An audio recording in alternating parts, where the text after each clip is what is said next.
So much to talk about, he says. We can predict, though, what he's going to talk about tonight. Joining us, author and former writer of the Washington Post fact checker, Glenn Kessler, and Politico White House correspondent, Eli Stokols. All right, so, Glenn, you've made a living fact checking the president now for 11 years. 15, actually. 15 years? 15 years? Okay. Yeah, and you I wrote was a really... fact-checking him beforehand. You wrote an interesting piece for MS Now, basically predicting what he's going to say and pre-fact checking him. I'm hoping you can run through that for us. Yes, I mean, the thing about Trump is that he repeats his favorite fibs over and over again in many speeches, and then even if in a situation like the State of the Union, even if his staff doesn't put it in there, he will ad-lib some of these things. So, for instance, I don't know if you want to ask me about specific things or just. Let's start with tariffs. Let's start with tariffs. Okay, so one of his go-to things about tariffs is that foreign countries pay tariffs. He's repeatedly insisted that, even though every economist you will interview, including economists that the Trump campaign would send to me, all said, no, actually, the American people pay the tariffs. It's generally the costs are passed on to consumers. There was recently a study by the Federal Reserve Bank of New York that said that of Trump's tariffs in the last year, 90% were borne by Americans. But Trump, in his mind, is convinced that it's actually a country like China that might pay those tariffs. Yeah, and you've also you've noted that he says the U.S. has earned trillions in tariffs. You say it's actually less than $300 billion. Yes. Let's also talk about immigration. Donald Trump likes to talk a lot about immigration, Glenn. Yes, and he has a bunch of go-to lies about immigration. One of his favorites is that Joe Biden let loose 11,888 murderers, and that was all that means is that they were no longer detained by ICE. They were put in federal prisons or state prisons. They were not let loose on the streets. And it was about the same number when Trump was already president.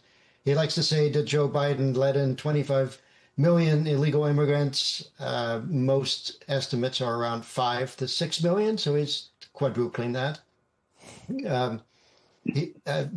You can go on and on about different immigration claims. Well, let's do foreign policy, because that might be a big one tonight. There's a lot of concern that we might be going into Iran, but he does also like to tout all the wars that he says he's ended. Right. He has a number. He says he's solved 8 wars, and if you go down the list, most of them weren't wars. Most of them he didn't have much of a role in, and they. One was some weird border dispute between 2 African countries. It's kind of an inflated list, and it's kind of hard to tout that when you might be striking Iran for the second time in a year. He also likes to claim that the attacks on Venezuelan drug boats, each strike saves 25,000 American lives from drug overdoses. If you add it up, that's more than 500,000 lives saved. But the number of people who die from drug overdoses in a year in the United States is a little over 70,000. Yeah. There's also the economy. And this is a big one because Americans right now are struggling. They do not like Donald Trump's handling of the economy. Poll after poll after poll shows him underwater on this. But he's refused to accept it. What are you expecting on the economy?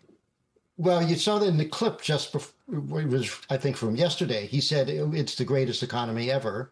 That is something that he said in his first term, according to my count, 493 times. Even in his first term, when the economy was in better shape, that was not true. The economy was better under Bill Clinton, under Lyndon Johnson, under Harry Truman. So, but can be rest assured he will say it's still the greatest economy. He will probably claim that he passed the biggest tax cut in history last year. Actually, it ranks 6 as a measure of the share of the economy. He will probably say that one of his favorite lines is that gas was $5 a gallon when he came in, and now it's under 2. Actually, there's virtually been no change in the price of gas, around $3 since he took office. All right, Eli, given all that, Donald Trump's proclamations about how he's doing and what he's doing, he's always been able to sway a room or sway a crowd or sway voters to believe him, even when what he's saying is not true. But the ground is different than it was even last year. Donald Trump's popularity and his approval, as I mentioned a moment ago, is bad. I mean, it's not just on the economy. It's on basically every issue. He's underwater with American voters, especially independents, which were key to his win and are potentially going to be key to Republicans maintaining control of the House and the Senate. Why is it so different today? Well, it's different from a year ago because he's spent all the political capital and the honeymoon phase that he was in when he gave the speech to Congress a year ago. That's long past. That's part of it. It's also the sixth year. He's entering the sixth year now in the Oval Office, if you count the first term as well. And so, the voters that sent him back there because they were frustrated with inflation and they believed on some level that he would deliver on these promises to improve the economy. Those voters are frustrated because what we've seen in the first year is not only a lot of chaos and a lot of change to the federal government and focus on immigration, but also a big focus on foreign policy. People inside the White House say, look, the one big beautiful bill is going to start to take effect. People are going to feel these tax cuts that are coming. Things are going to get better. The stock market's doing really well. But the president has yet to really convey that this matters to him and that he understands the economic frustration, the pain that a lot of Americans are still dealing with from high inflation, from mortgage rates, from all sorts of pressures, financial pressures. And this president, even though aides are really trying to get him to focus on that, continues to be fixated on ending wars, redecorating the White House. There's a lot of other things that seem more personally important to him in this second term. And so we'll see how effectively the president tonight can convey a real seriousness about the economy. We hear he is going to outline a few new policy proposals. Whether he pushes ahead and follows through on that, of course, will remain to be seen. Eli, is he speaking to a different Congress than last year, a different feeling toward him among lawmakers, not just Democrats? Well, Republicans are a lot more nervous than they were a year ago because the midterms are coming and they can see where the numbers are trending. And so, and a lot of Republicans have like Marjorie Taylor Greene, she washed her hands and she left. She was frustrated. Most of the Republicans in the room are still going to stand and applaud for Donald Trump. They wouldn't be there if they couldn't perform that duty.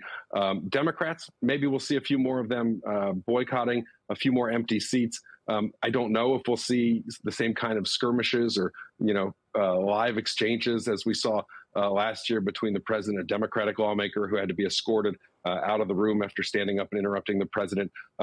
Will we see that, or are Democrats going to just be content to sit back, let the president drone on for as long as he wants, and then go out and talk later? We'll find out. But Congress is right on the head of a pin. The majorities the Republicans hold are narrow. The numbers right now, the president's approval rating being around 40%, I think that tells most analysts that Democrats have a very good chance of taking back the House. And the Senate, at this point is still in play. So, all right.